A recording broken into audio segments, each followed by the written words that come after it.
first big race, my first GP was in Italy in 1989. I was just 16 years old, and I was very happy to qualify, and it gave me such a great feeling to be out there with the best riders of the world. And I remember I got 2 times lapped in the first motor and second motor, and Trample Sparky was the winner of that GP, and I was so impressed by their speed and their fitness for 40 minutes.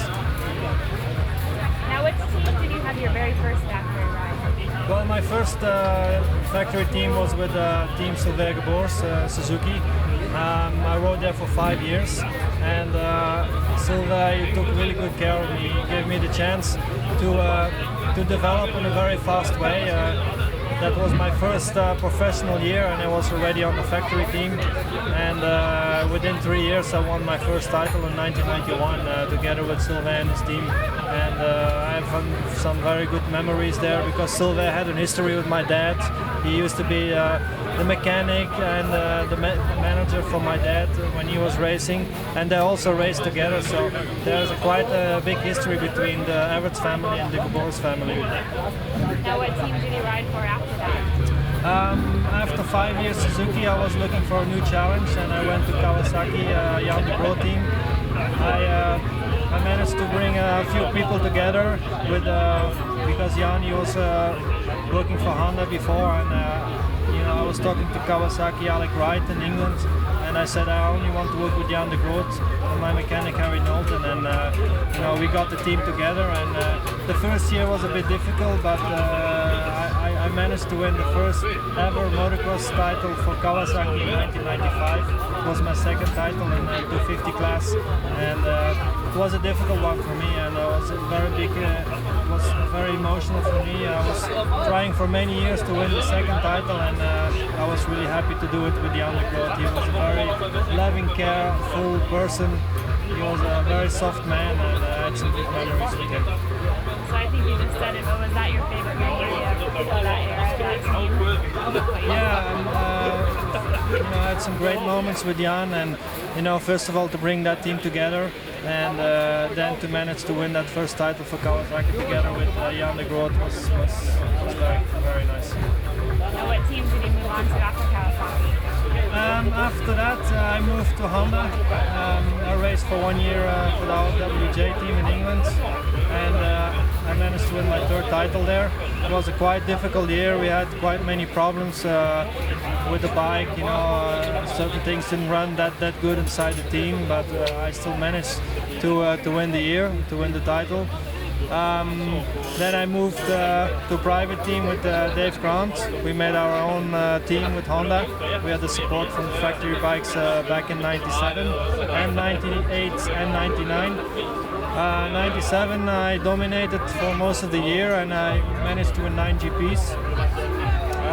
98 was a very hard year for me. I had a big fight with Sebastian Tortelli that year, and I lost the title in the last race, the last motor of the season. I was leading for practically all the year, and just the last motor I dropped it and I lost the title. So it was a very hard ending for me in 98. 99 I was getting ready for the new season, and then I had a big crash in the first international race in France and damaged my knee, and that just put me out of racing for the rest of the year. I came back and still managed to win the GP, and I got a big fight with Kevin Windham in the last GP in Bats Creek. It's been a bit up and down with Honda times, but eventually, I had some great moments there. It was kind of a roller coaster racing with Honda. What was your favorite memory? If you had to pinpoint for Honda. My favorite memory.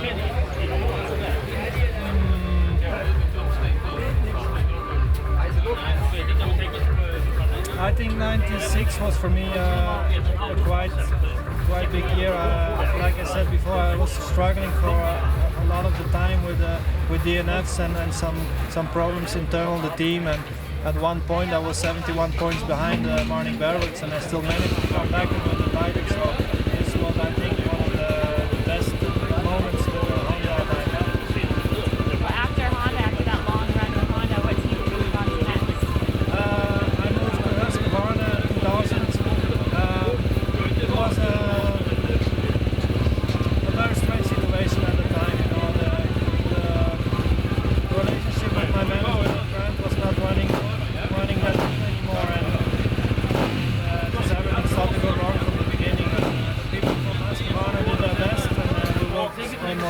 tried to get the bike good and better. And again, in the first race, I injured my arm and again my knee, and again the problems started to build up. And it was a very hard year for me mentally and emotionally. So many things came out, and I was really at the lowest part of my career at that year. But I never gave up. I always stayed positive inside, and I knew that I would come back one time. But it was just the time to stop with everything. And that's what I did.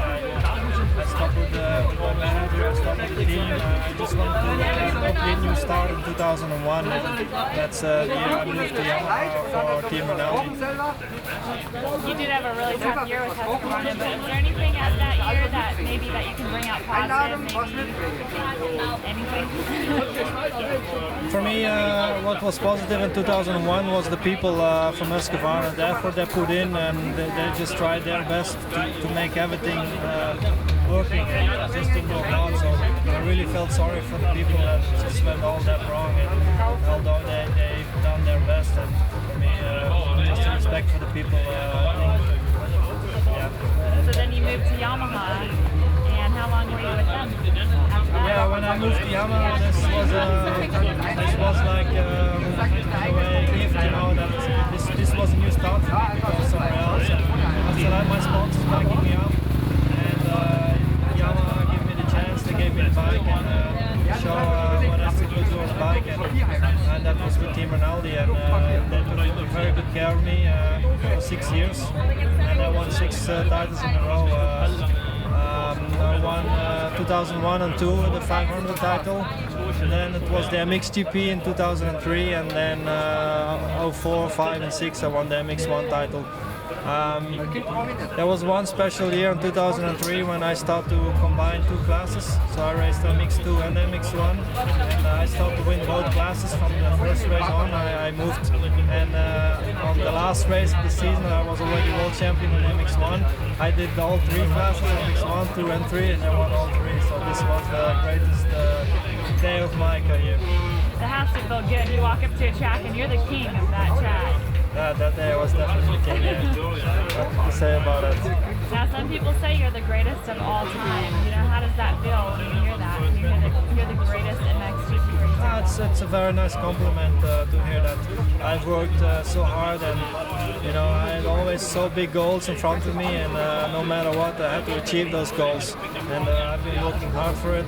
I was very lucky to get the talent into my body to ride a bike, and I developed the talent, very far, and I really changed my limits non-stop. Every year I changed them, and I knew I could become better and better, and I just started to work more and more into the details, and I knew what was happening and how it would turn out, and that was so awesome to control everything so well in the last years that I raced, and then I retired on the highest level of my racing, and I think that's something also special to me, because there's so many riders who just continue, and they start to go downhill, and I think that's very tough for a top rider to do that. And for me, it was a big dream to really say, okay, now I stop on the highest level.